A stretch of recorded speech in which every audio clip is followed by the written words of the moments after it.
There's always consequences for your action.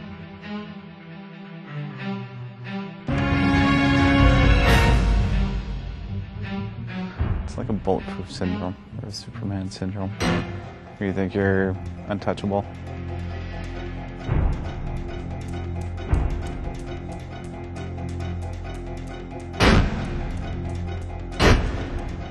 It's Russian roulette.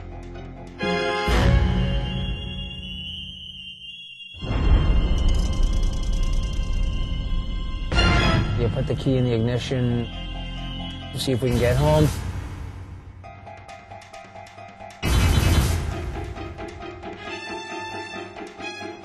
But you didn't get home. If you're not willing to pay those consequences, then maybe you shouldn't be doing that action.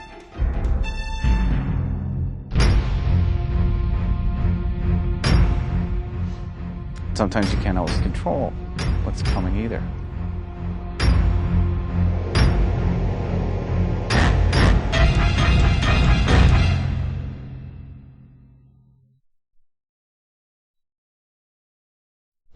The average person has a perception reaction time to an event or a hazard of about 1.5 seconds. The average impaired driver, on the other hand, has about a 5-second reaction time. When you throw the math in there, and that impaired driver is driving at about 60 kilometers an hour, we'll say, he is covering about 17 or 18 meters every second. So if he travels 18 meters in 1.5 seconds, that's not that bad and makes a reaction. But if he has to travel 5 seconds before he makes that reaction, he's gone almost 100 meters instead of 18. So, I mean, mathematically, you can just see the damage that can be done. First impaired, I was 18 years old. I was out drinking with the boys. A friend of mine just got a job at a restaurant, had keys to it, so we went into the pub after hours, and, you know, the beer was just coming out of the wall.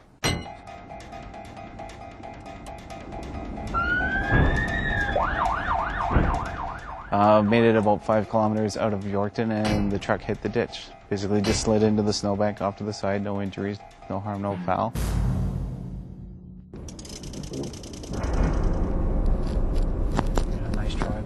Friday, you know, we'd get together, let's go to the bar, let's go to the pub, let's go to your house, or whatever.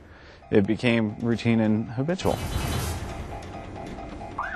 That was good for 3 years. And then someday a situation arose. And then I just started pushing the envelope. You know, I got away with it once, I can get away with it again. This wasn't the first time that I'd driven since I'd gotten my license back under the influence of alcohol. It's always like testing the boundaries, you know, of anything and everything. You have your license handy? And drink and smoke reefer and listen to heavy metal.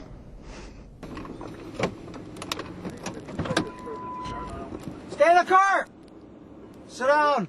It's an endorphin rush, you know, when you go to start the car, you know, you could be screwed either way. You know, either you can make it home tonight or you can get caught tonight. Every single time. Every single time. I've had cases where we've had impaired chases, and they almost always end up in a serious collision. Speed limit's 60. What's he going to spark it up to here? Oh, he's already up to 20 over. 83, 84, 87, 88. Oh, yeah, he's in the 90s now. 100. Oh, this is going to be sweet. 110. Look at this idiot. 114 and a 60. Either he's drunk or just about to get a wicked speeding ticket. Driving like that is pretty indicative of a drunk, whether impaired by alcohol or drug. And how he didn't kill someone is, it's a wonder. Absolutely a wonder to me. I did it because I'm a drinker. You know, I like to drink, and that was my means of transportation. Well, I've been following you. I didn't make this observation just loosely.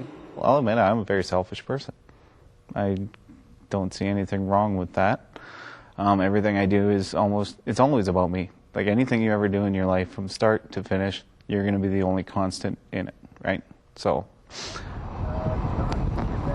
It's 11:30. People are starting to leave the bar. So how do you get home? Pay for a fucking cab. Exactly is how I'm supposed to get home, man. the third impaired, I had to go out to Henwood for the weekend. This last one was at a downtown establishment just off 118th. You know, most of the guys there, and they're habituals. Not saying that I'm not a habitual. Obviously I am if this is my fourth. But, you know, they're there because they have to be. It's not a voluntary thing. You know, it's been imposed by the courts that if you want to get your license back, you have to go to this course and you need to pass this course. So they're all like, okay, here's my money. What are they going to do, fail me? Shut the door. No. What are you doing? Okay, where's your license? The third was minor when I got picked up at a stop sign.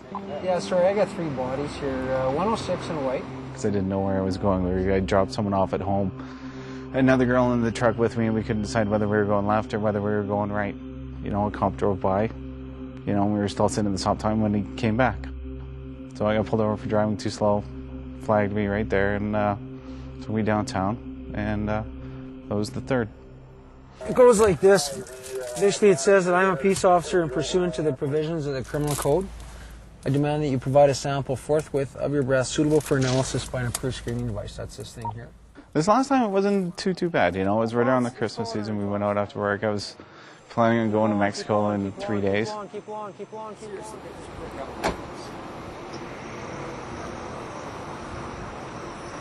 He's a fail.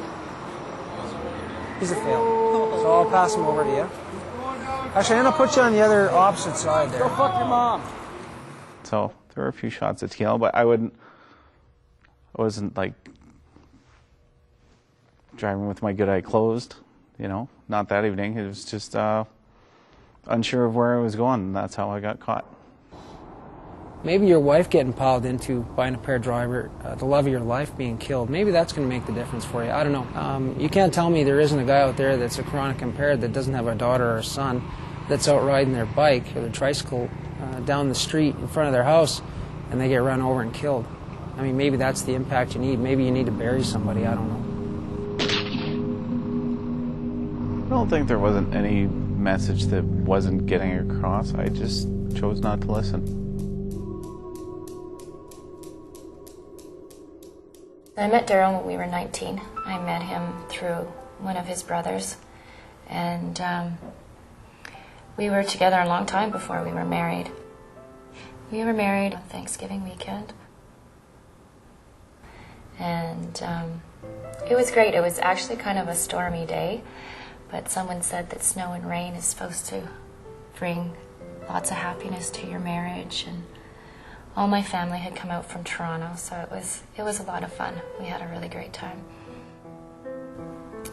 He was very social. He was upbeat, was always happy, always had a smile on his face.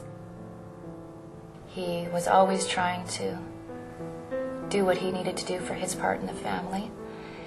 Loved being with the kids and reading and playing video games. So we decided that we'd stay home. I would stay home for a while, and he was working with the family now, and they were looking for another shop for Daryl to run. Sitting and talking about the kids at a young age, you have huge hopes and dreams for these little people. I think you've already mapped out their whole lives of what they're going to grow up to be and the personalities that they're going to have. To nourish and give them a home and give them happiness, and so that when they grow up they can share that with their families. There's been things that in his life that made him realize that you need to take a cab if you've been drinking. However, as I struggle to tell this part of the story, is that we often do get into vehicles with our friends, our boyfriends, our girlfriends. Sometimes it's somebody we don't even really know, but that's going to give us a ride home. But do we stop and think that they've been drinking as long as we have? It was Saturday, May 6th, 2000. Daryl went to work Saturday morning at 9 o'clock. Works till 2. He got home about 10 to 3. Played with the kids for a little while. And one of the mechanics stopped by. Wanted to talk with Daryl. He was in the area. He'd been at the shop. Apparently he had already had a few drinks to drink there. When he got to our house, he had brought a case of beer with him. Daryl had never gone out with this person before, just someone that he'd worked with. It was 11 o'clock before they even left here. I was going to bed, and Daryl said, well, I'm just going to go out with Mark for an hour. He really wants someone to hang out with for an hour.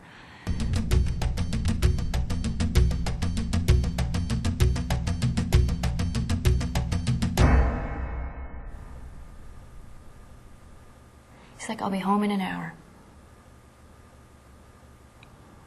When the police came to tell me that Daryl had been killed, Kathy was with them, which is my mother-in-law, Daryl's mom, and my mom. And I knew as soon as I seen the police officer and I saw them that I knew that Daryl wasn't coming home.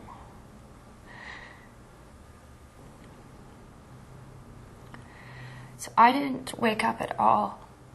You think that when something like that happens, you would roll over or you would wake up and look at the clock. I would always wake up and look at the clock if it was after midnight and he wasn't home. I never woke up at all.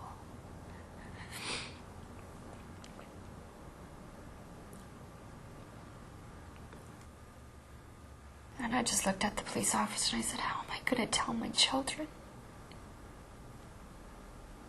How do I look in their faces and tell them that their dad is never coming home again?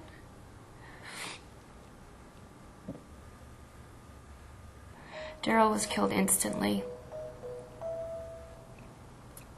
They moved the truck that had its emergency brake on 14 meters. There's no braking, there was no nothing. They did not even see the truck at all. The driver of the vehicle was in and out of consciousness. My husband laid dead on his shoulder. I mean, you couldn't even really see Daryl. He was so covered in pieces of truck and metal. I think as you think when you're with your partner, you're going to grow old together and you're going to be there for that person when they get sick and their time has come. How is someone's time when they're 32 years old and they have a young family? When I think about that, I think this man died by himself. There was nobody holding his hand. There was nobody telling him that it was going to be okay and that they loved him.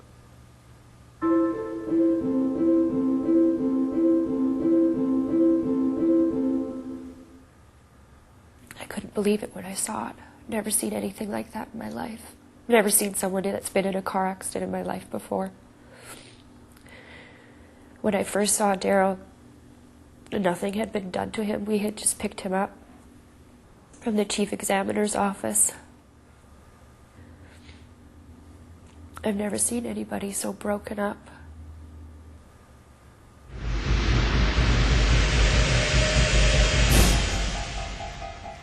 I still have nightmares. I don't hear the sounds, but I see Daryl's body. I see the truck. The image of his body will never leave my mind. I think about it every day.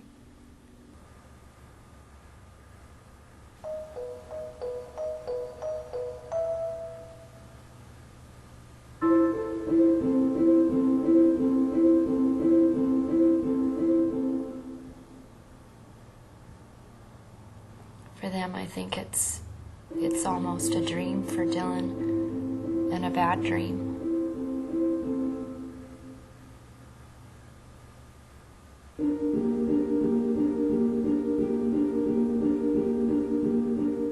On the Friday morning of the funeral, I had gotten up and I was going to go see Daryl one more time before the funeral, and Dylan wanted to come with me.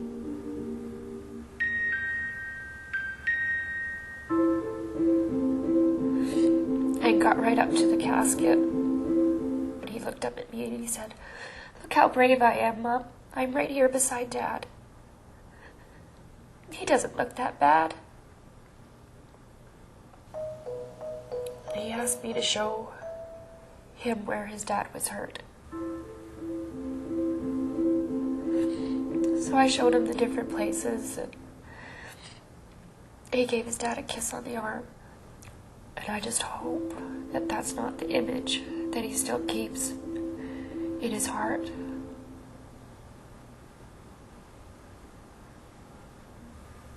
I ask myself every day, what were you thinking?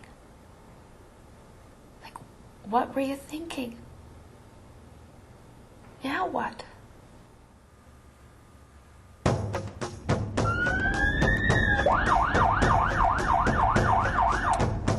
Expectation is multiple impaireds, multiple 24-hour suspensions.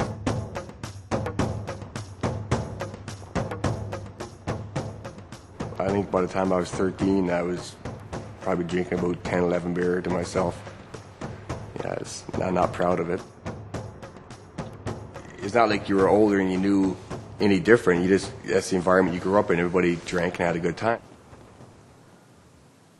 Don't get in the vehicle with him if he's been drinking. I know, Mom.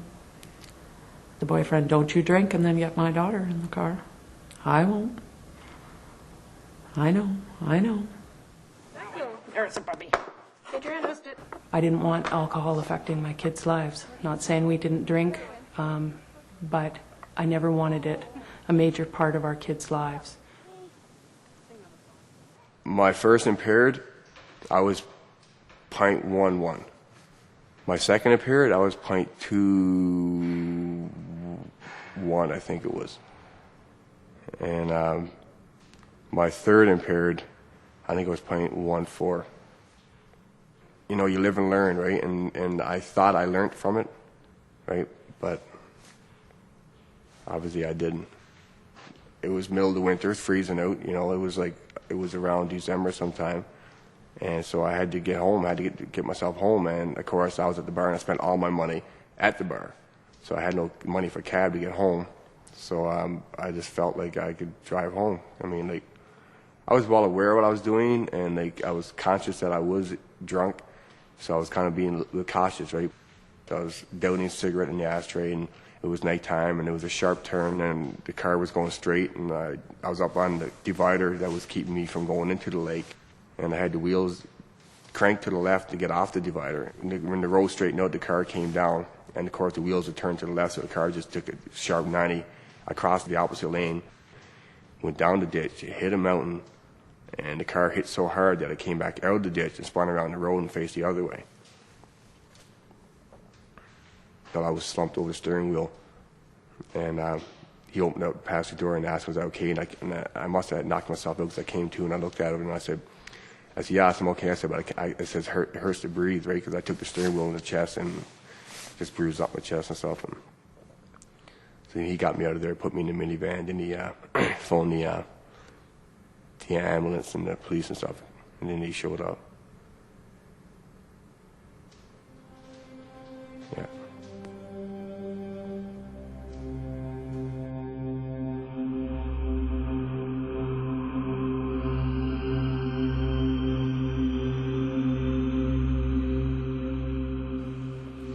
I remember lying in the van that night, and I said it was hard to breathe. I had to take short breaths, and I remember telling myself, because I just got my license back actually 2 months prior to that from my second impaired, and I'm behind the wheel again, right? And I could have killed myself. I could have killed somebody. Could have been in the vehicle with me. I could have killed them. I could have took out a family coming on the other side of the road. You know, I could have done numerous things. And I just told myself, I said, I'm not learning, so I got to quit drinking. That's the last time I drank. It was on my birthday in 97.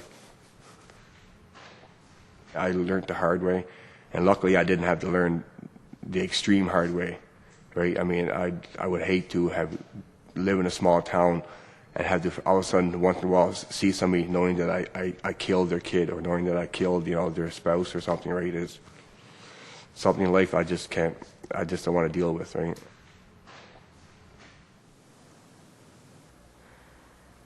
she said to me, you know what, Mom? I need to change who I am because I'm always hanging out with all these guys. And I never end up with a boyfriend because I'm too much one of the guys.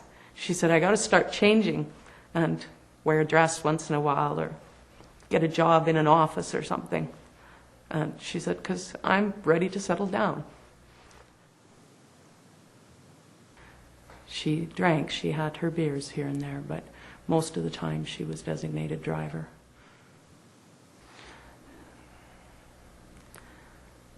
Do you want to hear about the Sunday we lost her? We always met for breakfast every other Sunday when Dale was home, before he headed back up to work.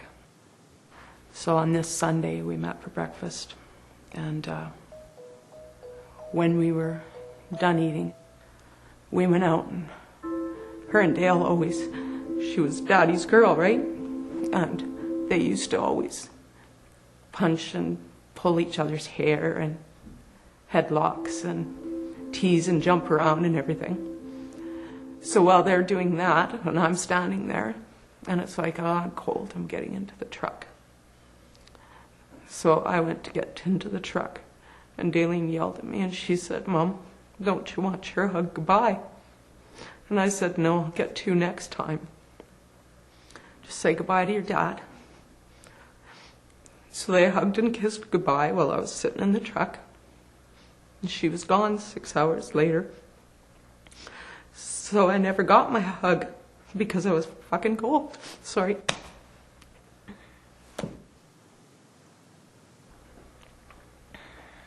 Belinda lived with Daleen at that time. And what had happened is this guy that Daleen barely knew, they had made arrangements a couple of weeks earlier to go out on this blind date, or whatever you call it. They met up and went for dinner. And then she hadn't seen him again. And on this Sunday, when these two cars pulled up, and they wanted to go play pool, and she said, well, you know, she had been drinking and she couldn't drive, and that's okay, hop in with us, we'll go.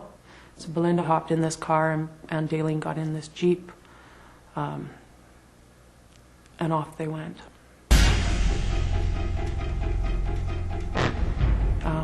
Belinda phoned me, I don't even know what time it was, 7:30 at night, 7:45, and she was hysterical, and she said, Mom, there's been a crash.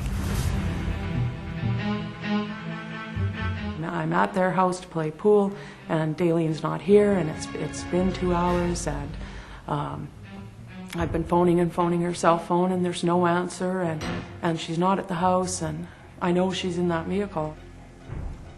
And a couple minutes later, the police were at the door. And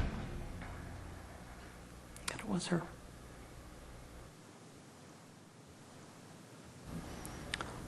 Then I had to try and get a hold of her dad. His cell phone wasn't on. He, at that time, used to take the bus from here to Fort Mac and didn't usually get in until 9, 10 o'clock, depending on what the roads were like and that. And other than his cell number, I had no idea how to get a hold of him. And so the police helped. They got a hold of the RCs in Fort Mac and tracked him down. But it's like, what do you say? When he phones home, what do you say?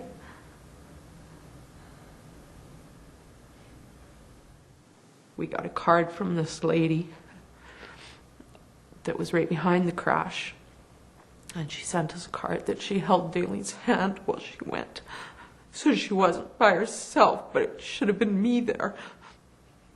I am very thankful this lady held her hand, but it should have been me.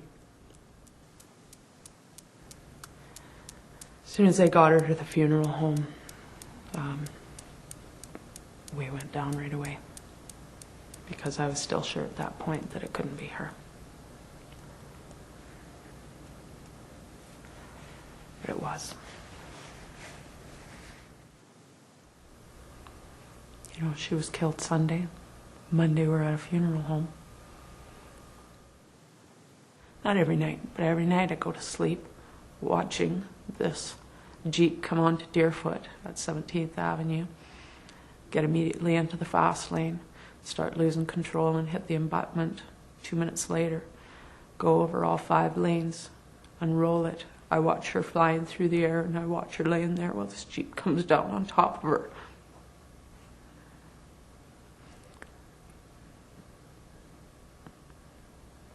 Yeah.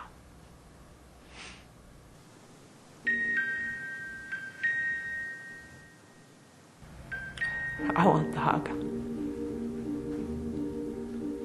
I've prayed, I've begged. I started at about 5 minutes. God would just send her back for 5 minutes. Because I don't know that I ever told her how proud I was of her. How much I loved her. How much I was going to miss her. And I wanted that hug. I'm down to about 5 seconds if he'd just send her back. But he's not.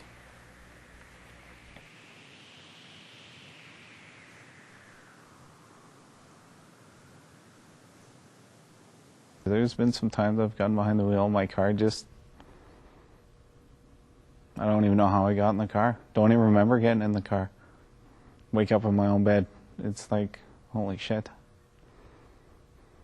I try to learn from my experiences in life, and I try to better myself, like what I did wrong, how I could improve. So next time, I guess I grow, I guess. And some people just have to hit a really low point in their life before they realize that and have to change, right? Basically, I was coming home, and this one time I actually did do what I was driving with my good eye closed. You know, I was on the highway, and that was fine. And then I just exited onto the White Mud, just off Calgary Trail there. It's one of those very busy merging sections, and I ran into a moving vehicle in traffic. And then I kept going home. Didn't stop at the scene of the accident. I noticed they were pulling over, and moment right then and there was clarity, sobriety for a second, and sober enough to go, I'm drunk, I'm screwed. So I ran. I mean, one thing I learned in life is it's easier to change when you want to do it, not when somebody's telling you to do it, right? Because if somebody's telling you to do something, it's harder to change because you're really not ready to change. I wouldn't say I'm glad I got caught, but I'm glad I got caught. Because it could have been a lot worse next time. And I know there would have been a next time. Life is too short to go through life knowing that you killed somebody, or knowing that, you know, you got to spend the rest of your life in a wheelchair, you know, or, you know, and all of a sudden now you're a bother and a nuisance to somebody because they got to take care of you now, right? And, you know, or I could have died and left mom with all that grief, right? And it's just something I don't want to go through the rest of my life dealing with, you know. It's just, I like living, you know. You know, because when you're looking at yourself, it's easy not to take yourself, you know, that deep. Or when you look at yourself in the mirror, I still like myself every day. But if someone else looks at you who you care about and shakes their head, you're like, okay, maybe I'm doing something wrong. Maybe there is a problem. I never consider myself to be anybody's role model, but I guess as, you know, life goes on, you get older, I guess a lot of these things you don't think about growing up, you start thinking about more and more, right? You know, I feel like, like life's all about learning and growing, right? If you don't learn and grow, you're going to make the same mistakes over and over again, right? I actually have someone who cares about me to go, quit being a dumbass.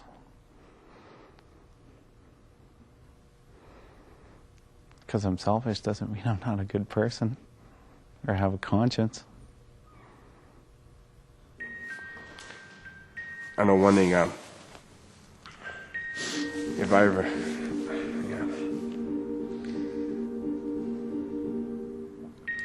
if I ever, well, I'll say this without crying, I don't know. I don't know what I'd do with somebody if I ever got a call and then there was an accident related to alcohol and somebody took out my kid. I don't know what I would do.